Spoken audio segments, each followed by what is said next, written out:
Good morning, Doc. Good morning, teachers. Good morning, everyone. My topic is all about theories of leadership. And later on, I will discuss about the trust in leadership. By the way, my name is Rick Anthony Gargalio, and I am your presenters for today's Lexi class. Okay, leadership theories aim to explain how and why certain individuals become effective leaders. These theories can be broadly categorized into those focusing on any traits, learned behaviors, situational factors, or the relationship between leaders and followers. So ang sabi dito, no, ang mga teorya daw ng pamumuno ay naglalayong ipaliwanag kung paano at bakit ang ilang tao ay naging epektibong mga leader. Maaring hatiin ito no, sa teoryang ito sa apat na pangunahing kategorya. Nabanggit dito no, nakatuon daw sa likas na katangian. Pangalawa, mga natutunang pag-ugali. Ikatlo, mga salik na nakabatay sa sitwasyon. At ang ikaapat naman ay yung para naman sa tagasunod.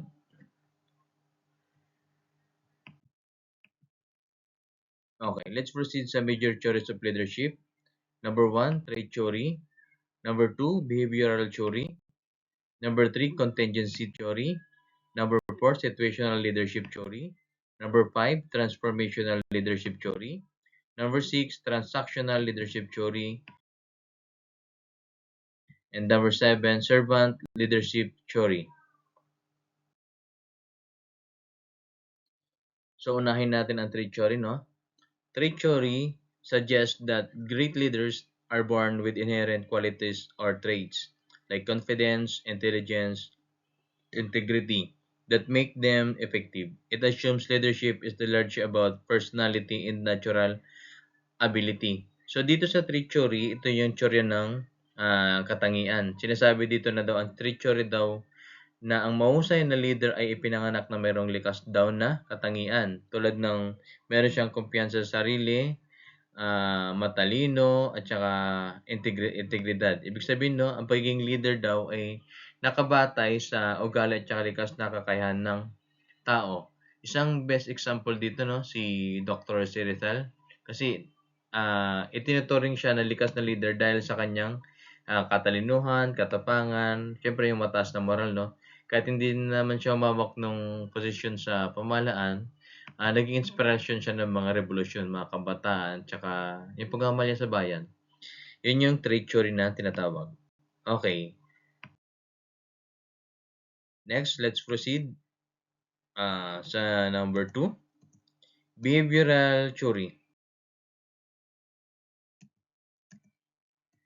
Behavioral theory focuses on leaders do rather than who they are. It looks at leadership style based on behaviors usually categorized into task-oriented at saka people-oriented. No, pag sinabi natin behavioral theory, ito yung teorya ng pag-uugali. Bali dito sa behavioral theory, nakatuon ito sa ginagawa ng mga leader, hindi sa kung sino siya. Ibig sabihin yung estilo ng pamumuno niya rito makikita sa kanyang mga kilos. Karaniwang hinati ito sa task-oriented. Ito yung focus sa trabaho at saka sa magiging resulta. Then yung people-oriented naman, nakapokus naman ito sa ugnayan at kapakanan ng mga tao. Okay. Okay, number 3, we have here contingency theory. Ang sabi dito, no, contingency theory proposes that the effectiveness of leadership style depends on the situation or context. A leader must adapt their style to fit them needs, task complexity, and environment. So, contingency theory, no, sinasabi dito yung teorya ng pag-aangkop. Bali dito, ayon sa teoryang ito, ang pagiging epektibo daw ng isang estilo ng pamumuno ay nakadepende naman daw ito sa sitwasyon. Kailangan baguhin ng leader ang kanyang estilo batay sa pangangailangan ng grupo at kalagayan ng paligid. Okay, number 4, situational leadership theory.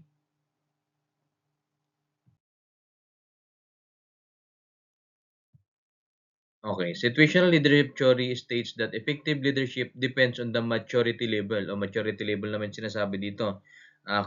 Competence at saka ng commitment.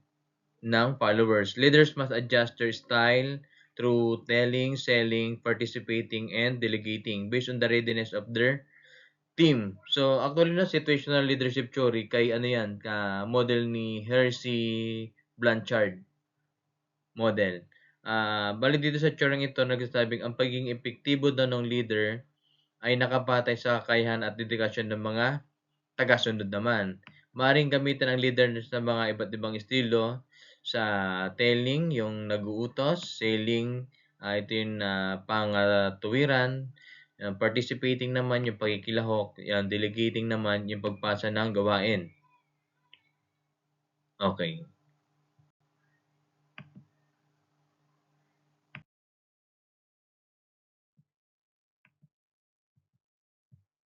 Okay, number 5, transformational leadership theory. So ano naman tong transformational leadership theory na tinatawag, no?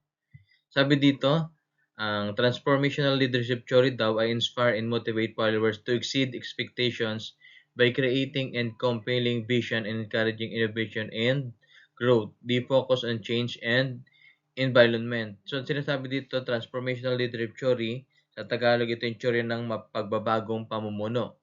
So, ang transformational leader daw ay nagpapasigla at siya nagbibigay ng inspirasyon sa kanyang mga tagasunod upang magsumikap at lumampas sa mga common goals o yung mga inaasahan natin. Nakatuon ito sa pagbabago ng inobasyon at saka sa pag-unlad.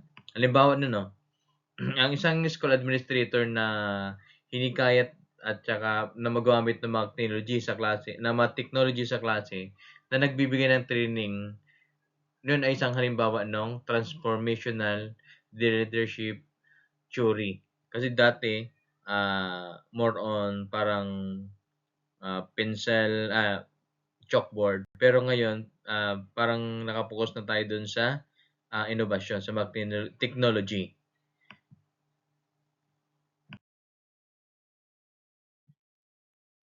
Okay. Next, let's proceed to number 6, transactional leadership theory. So, ano nga ba itong transactional leadership theory na tinatawag?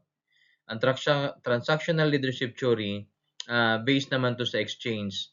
Leaders na nag-give rewards or punishments based on performance. It's often used for maintaining routine and achieving short-term goals. Transactional, ibig sabihin, palitang pamumuno. Bali dito ang paliwanag dito sa number 6, no? Ang transactional leadership daw ay nakabatay naman doon sa gantimpala o parusa. Kapag maganda ang performance, may reward. Kapag hindi, may parusa. Kakibat naman yun na leksyon. Actually effective to sa pagpapanatili ng kaayusan at saka pagsunod sa mga patakaran. Halimbawa, no, sa isang department head na nagbibigay ng bonus sa mga gurong may mataas na student performance na gumagamit ng transactional leadership. Actually, dun sa amin, nagiging parang motivation na kung sino yung parang may pinakamaraming batang naipasa, merong bonus na binibigay yung school head. So, ang ginagawa ngayon ng iba, focus sa mga bata, then kailangan walang maiiwan.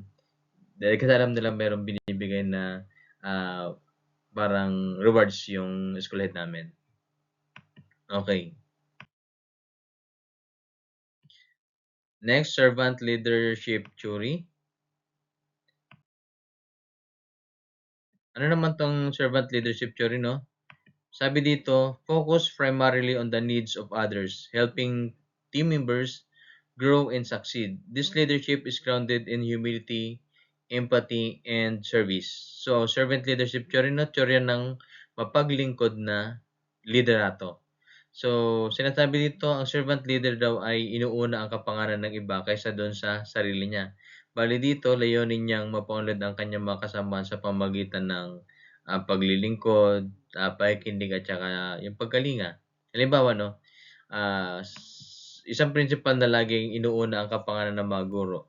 Bali, bukas siya sa pakikinig at nagbibigay ng training para sa kanilang mga professional at napagunlad sa isang servant leader.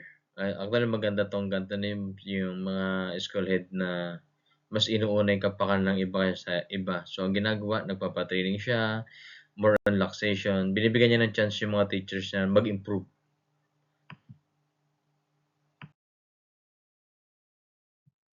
Okay, let's proceed naman sa trust and leadership.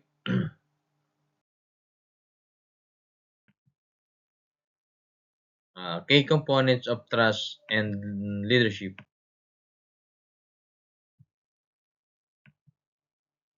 So, ano nga ba yung key components of trust and leadership? We have here the integrity. So, integridad, no? Pag sinabi trust and leadership, no?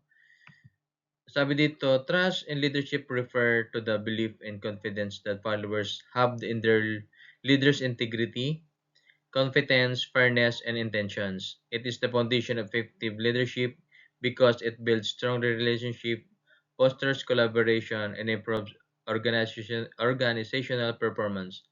So dito sinasabi na ang tiwala daw sa pamumuno ay isang mahalagang aspeto na sa isang samahan o organisasyon.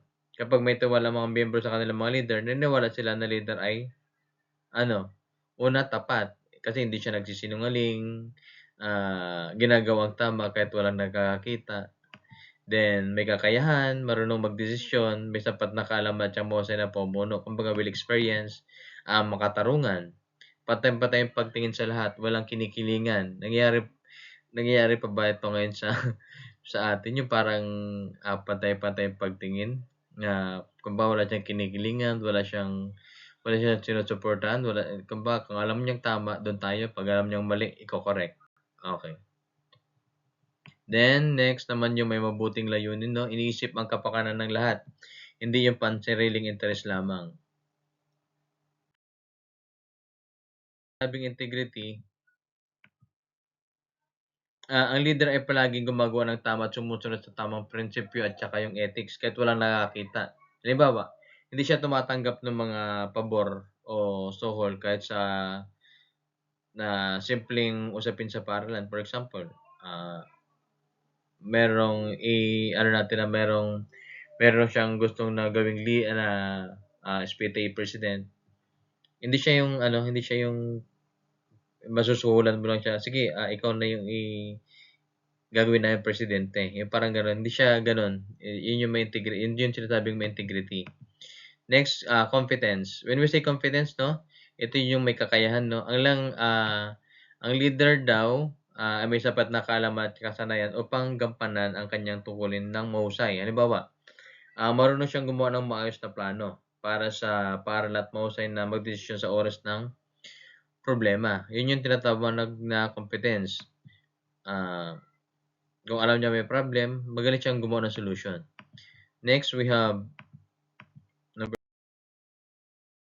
3, consistency.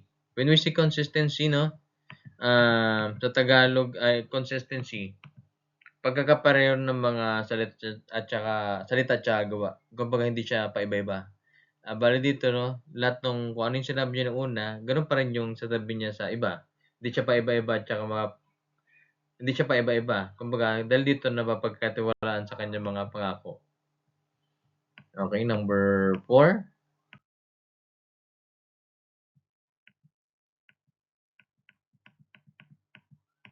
empathy.